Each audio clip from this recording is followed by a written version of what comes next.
E aí pessoal, tudo bom com vocês? Canal Amendoim Amador na área, eu sou Marcelo Jesus e bora falar mais uma vez sobre o nosso verde imponente. Bora lá?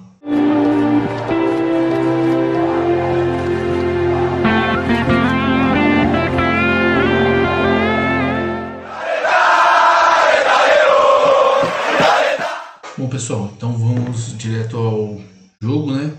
Palmeiras 3, São Paulo 1. Vencemos como era previsto, como tem sido comum, com mais um rival, com o Santos já tem sido de praxe, né? E o São Paulo, eu vou falar que tem um gostinho a mais ali. Ainda mais de ver o São Paulo nessa crise. Eu não sei como é para vocês, mas eu sou nascido em 96, então meu o primeiro grande título que eu vi mesmo de lembrar foi o Paulista de 2008, né? E durante toda essa fase aí da minha infância, o São Paulo era o time que a gente mais idealizava. Era um time muito bem montado, muito bem dirigido pelo Muricy. Não vou ficar me desgastando aqui elogiando rival, né? Mas era um time exemplo nacionalmente e hoje é uma delícia, eu confesso, ver o time do São Paulo esfarelando em campo e administrativamente. Bom, ganhamos. A gente já cobrava no vídeo anterior e toda a torcida, pelo amor de Deus, depois daquele 4-0 tinha que ter alguma resposta por parte do elenco, principalmente em questão de postura. E o Palmeiras teve uma postura bem diferente. Porém, eu vou ter que fazer um disclaimer antes de começar aqui a análise do jogo, de que eu não assisti o primeiro tempo inteiro.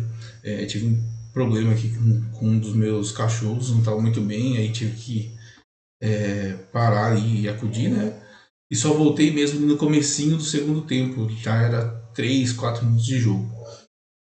Então não consegui assistir, e o primeiro tempo também, mesmo o período que eu assisti, foi intercalado ali, não, vi os gols, mas só fui assistir o jogo mesmo no segundo tempo. Porém, já no primeiro tempo, eu não sei, e eu vi muita gente comentando isso, então acho que a minha percepção foi boa de que o Palmeiras jogou muito mal no começo do jogo. O São Paulo dominou o Palmeiras. Parecia até quando teve o empate que o São Paulo poderia virar o jogo. Estava saindo um pouco do controle do time do Palmeiras. A postura foi diferente no sentido de ter vontade, ter conseguido encaixar jogadas de perigo. Porém, a posse de bola foi total do São Paulo. Não que eu acho que o Palmeiras precise ter um estilo de jogo que tenha posse de bola, mas o segundo tempo mesmo, tudo bem, já estava administrando o jogo, mas depois do 3-1, o Palmeiras ficou ali fechadinho. O São Paulo não tinha capacidade nem criatividade de fazer nada, então ficou rodando a bola ali e ficava tentando cruzar uma bola para ver se o Caleri conseguia fazer um gol e não conseguiu. E até para mim, a única fragilidade que o Palmeiras demonstrou mesmo nesse jogo em particular foram pelas laterais mesmo. O Alan não consegue fechar muito bem na marcação ali, sempre acaba passando alguém e aquele lado esquerdo o lado esquerdo não, né? O lado direito do Palmeiras ali é um problema. Sempre tem cruzamento, geralmente é por ali. E eu não entendo muito bem de tática, para ser sincero, mas uma coisa que eu sempre percebo é que geralmente o atacante dos caras sobra sempre com o nosso lateral. Os nossos dois zagueiros se afundam no meio da zaga e o cara tá sempre sobrando nas costas dele, geralmente nas costas do Piquerez ou no GFTech, perdão, ou no GFTech até sofre mais com isso quando está em campo. O Piquerez é um pouco mais sólido na bola aérea. Mas eu sempre percebo essa característica nos ataques que o Palmeiras sofre. Geralmente escanteio pelo lado direito e a bola sempre cai num atacante nas costas do nosso lateral. Os dois zagueiros se aglomeram ali no meio da zaga. Não entendo muito bem porquê, ao invés de talvez se deslocar um pouco mais e não deixar para o lateral defender o principal atacante dos caras.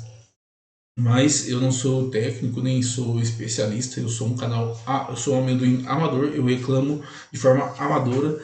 Essa é a ideia do canal mesmo.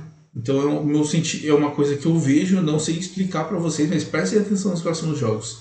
Vocês vão perceber isso. Aquele lado esquerdo, o lado direito do Palmeiras, que é o lado esquerdo do oponente, né? É sempre o ponto forte e sempre cai nas costas do lateral. Bom, como nas primeiras rodadas o Palmeiras conseguiu encaixar algumas excelentes jogadas. Achei o Sousa muito bem, o Sousa sempre vai bem com o São Paulo, né? Esse era o cara que eu particularmente esperava quando o Palmeiras contratou ele, era um jogador que já me chamava a atenção e de que poderia vir para o Palmeiras e ser uma peça interessante, jogador de seleção paraguaia, não que isso seja grandes coisas também, né? Com todo respeito ao Paraguai, mas Romero joga na seleção dos caras, porra, sacanagem.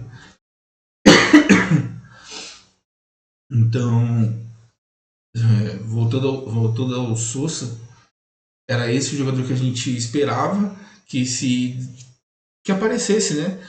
Criativo, vai para cima, consegue achar bons passes, como achou pro Flaco no lance do gol. O Maurício fez o primeiro gol, mas depois para mim ficou um pouco apagado, aparecia ali um lance ou outro, mas não fez nada. O Alan também achei que foi um pouco abaixo no jogo. E aí, vamos falar da zaga, depois eu vou pro meu ponto principal, que é o meio campo. Os laterais, eu achei o Kelvin muito bem, né? Da parte ofensiva, ele já tinha esse ponto forte desde a época do Atlético Paranaense. Na parte defensiva, para mim, as bolas sempre aconteciam por ali, as jogadas do São Paulo, mas também porque o Alan não conseguia fechar tanto, né, de volta ali, e nos outros jogos também sofremos com isso. O Alan não conseguia recompor tanto na marcação, sobrava para o Kelvin, que também não é grandes coisas, mas dessa vez o Kelvin teve a capacidade e a possibilidade de mostrar uma outra valência dele, que é a parte ofensiva. A dupla de zaga, para mim, foi muito segura, não aconteceu nada ali no miolo de zaga, os atletas do São Paulo não conseguiram jogar. O Gustavo Gomes é um absurdo de zagueiro, cara. Um absurdo de zagueiro. E o Bruno Fux também é muito bem, é muito bom. Carlos Miguel, eu vi uma grande quantidade de pessoas falando que foi falha aquele gol que ele sofreu. Eu não achei que foi tão falha. O cara é muito grande também, né? Pra ele chegar no chão é mais difícil, porra. Mas brincadeira à parte, eu não achei falha dele, não. Achei assim, tá, daria pra defender? Talvez daria, né? Era possível. Mas não acho, nossa, meu Deus do céu, que falha bizonho. E depois foi muito seguro, não aconteceu nada demais. Sempre que ele foi exigido, ele se mostrou muito ligado no jogo. O Piquerez também foi bem, não me chamou muita atenção, a não ser a questão dos cruzamentos, né? Mas que também me chamava atenção nos outros jogos, não foi algo específico disso. Mas foi bem, um jogador muito seguro, muito técnico, não tem como. Por mais que eu acho que o GFT tem capacidade para crescer e quem sabe fazer uma sombra por Queires, não tem como dizer que eles têm que ir pro banco. Esqueci de falar do Lopes, né? O Flaco. É um jogador cada vez mais pronto. Né? Acho que o que ele precisa é de um grande jogo, uma grande final, um grande título. E aí eu não estou falando de Paulista, eu estou falando de uma Libertadores, de um Mundial, de algum jogo que ele consiga mostrar toda a capacidade que ele tem e ser decisivo em algo assim, um jogo que tenha um peso muito grande. Que, por exemplo, o Paulinho fez um gol lá contra o Atlético, contra o Botafogo no Mundial. E por mais que ele não tenha performado nada até aqui, ele é relevante já. Na história do Palmeiras ele é relevante. Na minha história como Palmeiras ele é relevante. Aquele jogo para mim foi incrível, incrível. Não que o Palmeiras seja jogador bom de futebol, né? Foi um jogo muito tenso, mas ter ganho aquele jogo, pô, foi uma descarga de adrenalina ali que foi do caralho. De dopamina, adrenalina, de tudo. Um jogaço, um golaço, né? Ele no sacrifício ainda. Bom, voltando ao jogo, eu acho que falta um jogo desse pro Flaco, pra ele se consagrar. Porque se a gente pegar as últimas temporadas dele, ele vem metendo muito gol, mesmo quando ele era banco lá em 2024, não tinha se firmado ainda. 2023 também já tinha feito muito gol. Então, desde que ele chegou, ele sempre tem guardado seus golzinhos e cada vez com mais constância, conseguindo jogar um futebol também de maior qualidade, muitos dribles, indo buscar a bola. Ele já mostrou no jogo mesmo da goleada, mostrou vontade, foi buscar o jogo. No jogo anterior que ele tinha feito o gol, ele estava esgotado em campo e jogou até o final e foi ele se arrastando, mas jogou. Tem a questão da Copa também, que é algo de motivação. Imagino que isso vai potencializar muito a procura por ele, né? Por transferência. O Palmeiras daí tem que segurar pelo menos até o final do ano, porque mudar de atacante logo depois da Copa, ali, logo no finalzinho da temporada, acho que não dá. Mas se ele fizer uma boa Copa e seguir nessa batida que ele tá até o final do ano e conseguir, quem sabe, marcar a história do Palmeiras com uma grande performance, também seria muito legal. Bom, mais interessante para mim é a dupla de volantes que o Palmeiras jogou, Marlon Freitas e Andreas Pereira. Eu acho que é o meio-campo dos sonhos, não só pelos dois jogadores, mas eu falo de ter uma dupla de volantes que tem um jogo propositivo, não tão defensivo, não tão defensivo, você não tem um 5 tão claro ali. Os dois vão meio que se revezando, apesar que ficou mais para Marlon Freitas essa função nesse jogo, mas é um meio-campo que proporciona um futebol de muita técnica, muita visão de jogo e muita capacidade, muita criatividade ali de jogadas. Acho que o Marlon Freitas, cara, é uma contratação absurda. A gente acertou demais nesse cara. Demais.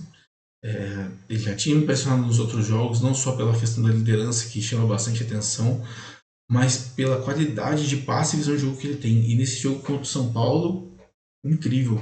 O segundo gol, que para mim é magistral, ele começa a jogada, ele recebe a bola ali atrás, dá o passe no Andreas, que tem uma visão de jogo incrível, igualmente, toca no Sousa, que soube cadenciar a bola, esperar o Flaco passar e na hora certa deu o passe. Cara, é coisa de cinema aquele gol.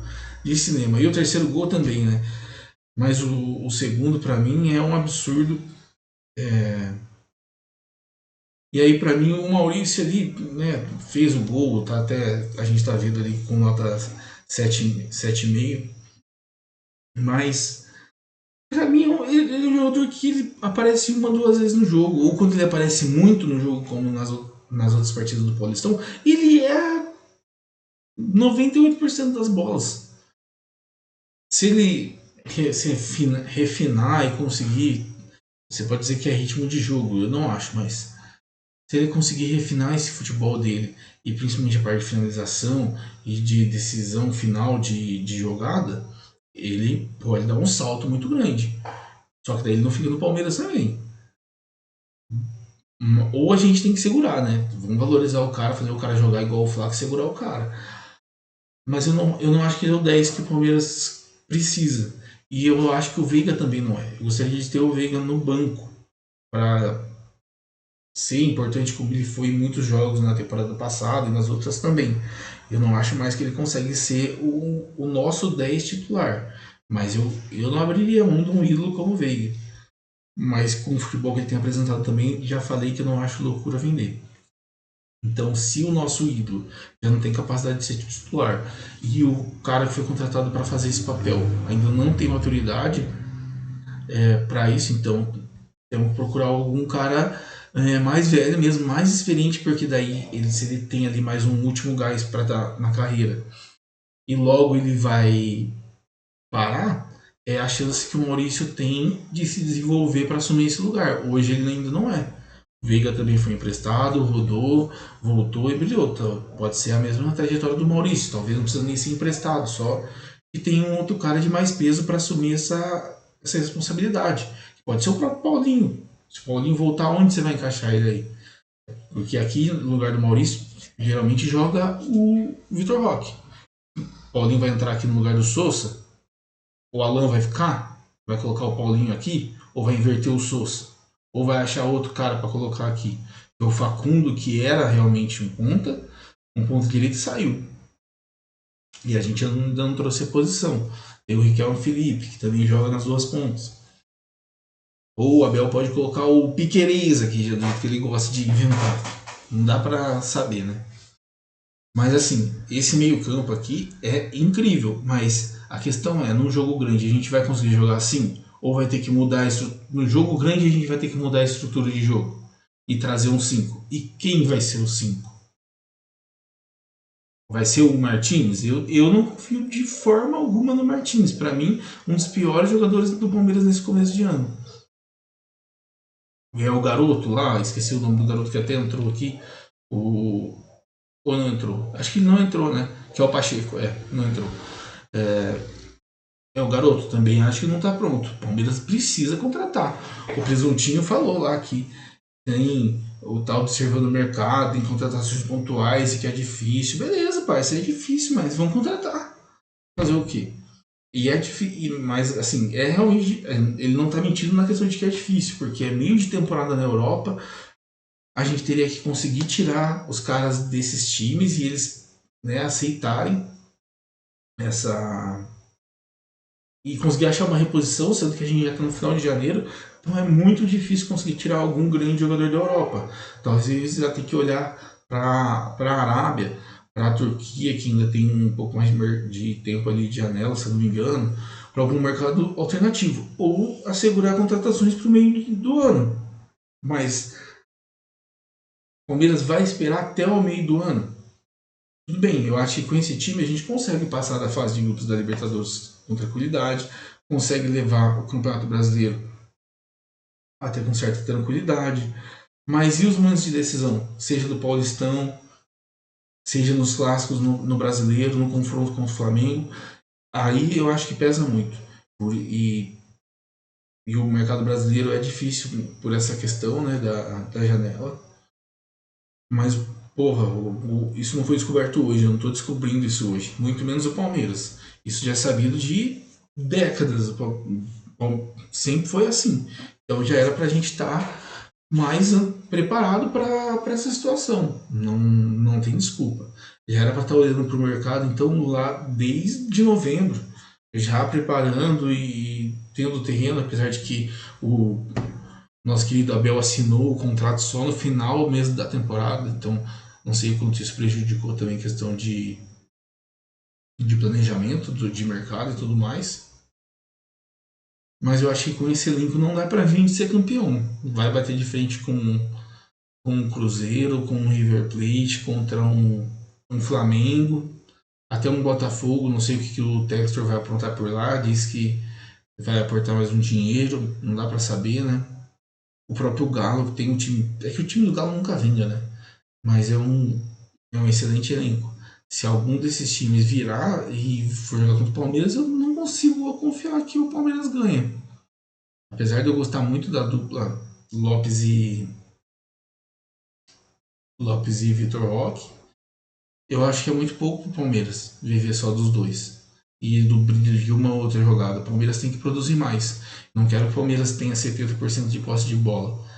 Mas eu quero ver o Palmeiras jogar. Não quero ficar vendo o Palmeiras acuado, deixar o São Paulo ficar tocando a bola. Deu o quê? Eu acho que a posse de bola deu 70%, será? 66% de posse de bola do São Paulo. A gente assistiu o São Paulo ficar tocando bola. E aí o jogo é uma bosta, porque o time do São Paulo é horrível, errava um monte de passe, dava um monte de chance pro Palmeiras, que aí eu não sei se é o fair play do jogador devolver a bola muitas vezes, né? Mas olha só, o Palmeiras teve até menos gols esperados do que o São Paulo. E o Palmeiras produziu muito pouco mesmo. Grandes chances foram duas só. É que o Palmeiras, quando acerta a jogada, é mortal. A questão da eficácia que o Abel tanto bate, o Palmeiras tem ido muito bem. E aí, vamos ver aqui os gols, galera. Olha só, né? O, o gol do Maurício é de uma jogadinha aqui, saída errada do São Paulo, né? Ele sai errado na pressão do Palmeiras, o Flaco toca rapidinho para ele e o Rafael, bracinho de jacaré, aceitou. Mas foi um belo chute do Maurício, ele faz bastante gol. Ele, por muitas vezes ele aparece e aparece bem. Aí logo depois da chance do São Paulo, acho que já saiu o gol, né? Exato. Não achei que foi falha do Carlos Miguel, não. Acho que dava para defender, mas falha eu acho que é muito forte. E aí o São Paulo realmente estava com muito mais cara de que poderia fazer o segundo do que o Palmeiras. Só que o Palmeiras é um time muito perigoso, né? Não dá para você dar espaço. Se você deixar o Palmeiras pensar, só que tem que esperar muito, né? Olha só, olha a quantidade de chances que o São Paulo teve. Esse do segundo gol. Nem me lembrava disso, até porque não assisti o primeiro. Ó, olha o lance do gol. Passe do Marlon Freitas, Andreas em progressão. Acha o Sousa, espera. Olha isso, ó. Genial, cara. Ele vê certinho o momento de dar o passe pro Flaco. Tem uma foto do Veloso ali com o Flaco nesse momento, comemorando ali, que é fantástica também. Que golaço, cara. Esse é o Sousa que a gente quer ver. É o Gustavo Gomes atrapalhando, o Carlos Miguel também, que é o desigido, vai muito bem. Andreas de novo, né, distribuindo bem o jogo. Não tinha visto esse lance, olha só que jogada. Belo chute do Flaco.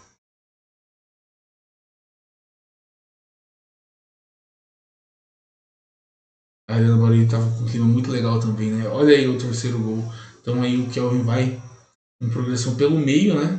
Abre lá no Piquerez e continua indo. E o Flaco é inteligentíssimo.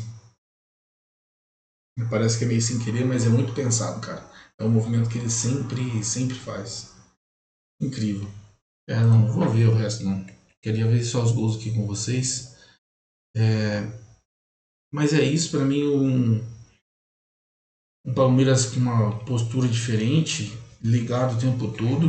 Não foi brilhante, mas em alguns momentos ali foi genial. Não foi brilhante, porque no geral foi um time que deixou o São Paulo ficar com a bola e se atrapalhar pelas próprias pernas, mas foi letal, como foi nas primeiras rodadas também. Só que contra o rival foi mais letal, estava mais ligado. O Palmeiras entende muito bem o que é um clássico contra o São Paulo, contra o Corinthians parece que não, mas contra o São Paulo tem uma rivalidade ali. Talvez porque a gente se enfrentou, mas ele perdeu a Copa do Brasil, depois ganhamos na Libertadores, goleamos no Brasileiro e ganhamos na final, de virada na final do Paulista. Então várias vitórias marcantes em cima deles, viradas como a do ano passado. Isso vai criando uma tensão entre as duas equipes ali. O Caleri tá cansado de perder o Luciano. Meu Deus do céu. Coitado desse filho da puta. Coitado não, né? Não tô nem aí. É isso aí, é a soberba dos caras que comem ele pelas próprias pernas. E é isso, galera. Foi um jogo que eu não consegui curtir tanto pessoalmente, mas que foi um jogo de um ótimo resultado para o Palmeiras, até pela continuidade da temporada. A classificação, o Palmeiras está em segundo lugar, empatado com pontos com o Novo Horizontino, está ótimo. Ainda mais pro que agora vai começar o brasileiro, e aí é onde está o nosso foco. A gente teve um tropeço ali, mas ok. E agora o foco é o brasileiro. Esses últimos 3 jogos aí, se puder jogar com as reservas e foda-se, tá tudo bem. Estamos garantidos já na próxima fase. É tentar, e se puder distribuir ponto ali para quem está embaixo, para que São Paulo e Corinthians caiam, para mim tá. Apesar que o Corinthians ganhou, né, o jogo de verdade, quando ganhou do Velo e acabou indo lá para cima. Mas o Santos tá indo, hein? Não, mas só o São Paulo tá bom. Se o São Paulo cair, eu já acho que fica legal. Eu não sei contra quem o Palmeiras. Eu sei que tem o clássico contra o Corinthians, que aí nesse jogo tem que ir contra os titulares, a gente tem que ganhar, não tem conversa. É um campeonato à parte, jogo contra eles. Ah, tá jogando o Guarani? Será que é isso? Acho que tá atrasado essa porra. Vamos ver? Tá jogando agora mesmo, olha só. 1 a 0 Guarani. Pois é. Então, olha o Guarani ganhando, vai lá pra cima. A portuguesa não consegue se afastar. Eu gosto da Lusa, tem um carinho pela Lusa aí. Para que eles consigam voltar para as principais divisões do Campeonato Nacional. Acho que é isso, já falei bastante do jogo. E, bom, vamos lá pro destaque do jogo para mim. O Flaco recebeu ali o prêmio de melhor do jogo e deu 2 assistências e fez o gol. Acho que é difícil não dar o destaque para ele. Então, para mim, ele é o amendoim da rodada. Mas eu, particularmente, gostaria de dar como se diz, me fugiu o nome, mas uma menção honrosa. Queria dar uma menção honrosa ao Marlon Freitas pelos serviços prestados até aqui. Muito bom jogador, de verdade, muito bom jogador. Não esperava que fosse um jogador de tão alto nível assim. Para mim era um cara que seria um nível, não que seja ruim, mas que seria nível Lucas Evangelista. Um jogador que poderia agregar, mas que seria mais um banco ali. Cara, vestiu a camisa, parece que se identificou com o espírito do Palmeiras e muita liderança nesse momento de baixa de espírito do time, né? Esse recomeço de temporada depois de um ano tão difícil, ter um cara com essa fome de bola no elenco é excelente, cara. Muito e fora a questão anímica, a questão de bola, não, cara, que jogadoraço. Excelente visão de jogo, boa, tem uma boa marcação, não é um 5, mas tem uma boa marcação, bons passes, tanto de pequena quanto longa distância. É um cara diferenciado. Acho que o Presuntinho acertou nessa e eu não esperava essa completação, né? Ele meio que surgiu do nada ali no final do ano. Era um ídolo do Botafogo e o Botafogo, coitado, acha que tem alguma rivalidade com a gente, eles não são nada, né? Pra nós, essa é a verdade. Mas eles têm essa questão, né? Da rivalidade e, pô, o cara que tava em bandeirão deles e veio pro Palmeiras é realmente muito diferente. E antes de encerrar a conversa, eu queria dar a nota para vocês também, né? Eu esqueci da nota do jogo, já ia esquecendo. Para mim, nota 7. Nota 7 porque acho que o Palmeiras jogou,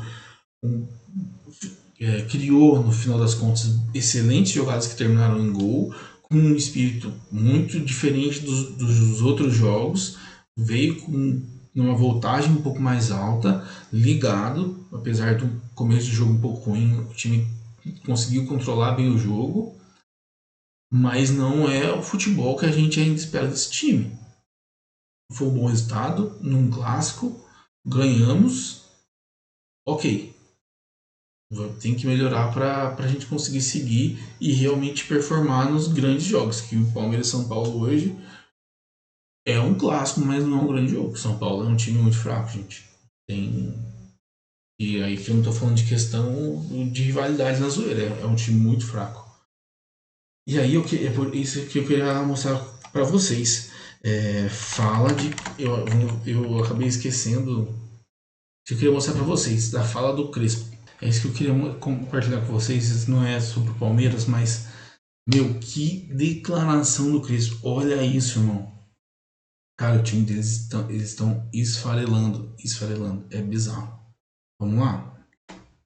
Paulo vive pode ter afetado a partir desse segundo gol, a queda emocional da equipe, e como que você enxerga o emocional dos jogadores do São Paulo? Olha a resposta dele. Tem que ficar claro que o impacto de o que está acontecendo é normal. Eu falei antes, é normal.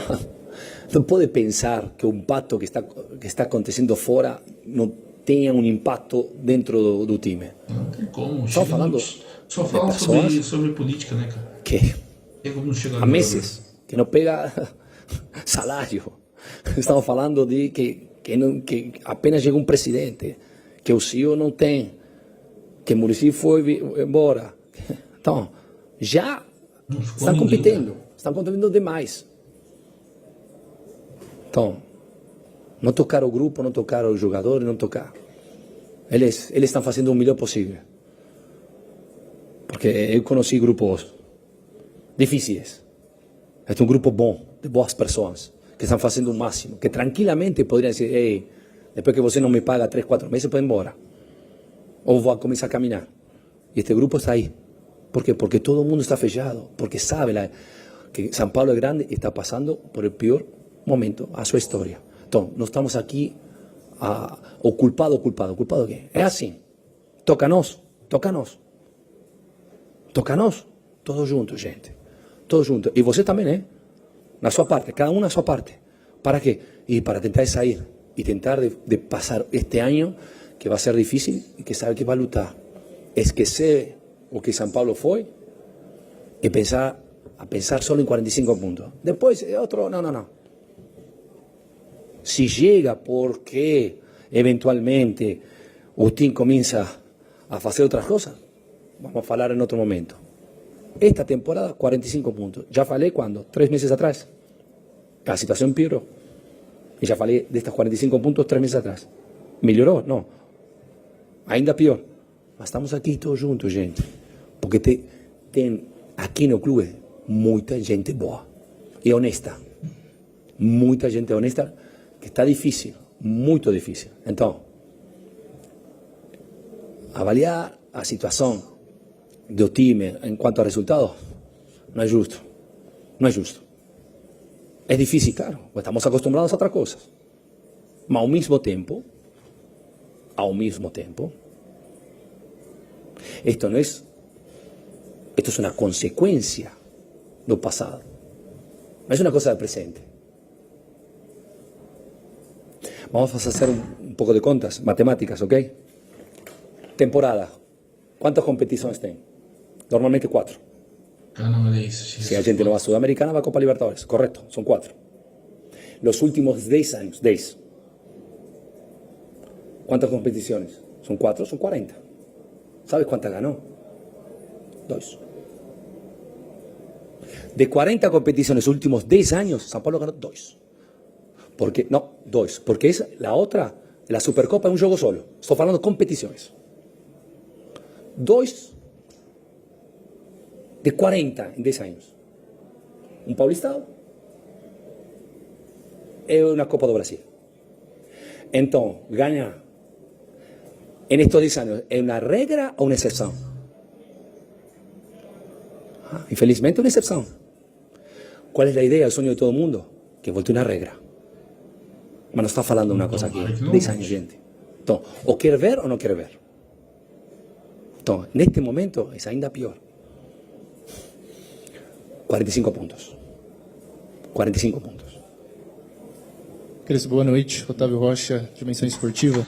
Então, gente, era isso que eu queria mostrar para vocês da declaração do Crespo. Eu achei isso aqui muito pesado, cara. Muito pesado. Acho que, para sorte do São Paulo, tem um técnico como o Crespo. De verdade. Acho que é alguém que poderia... Não precisa estar no São Paulo. Não tinha ligação nenhuma com o São Paulo, fora a outra passagem que ele teve lá. E ele tá bancando, né?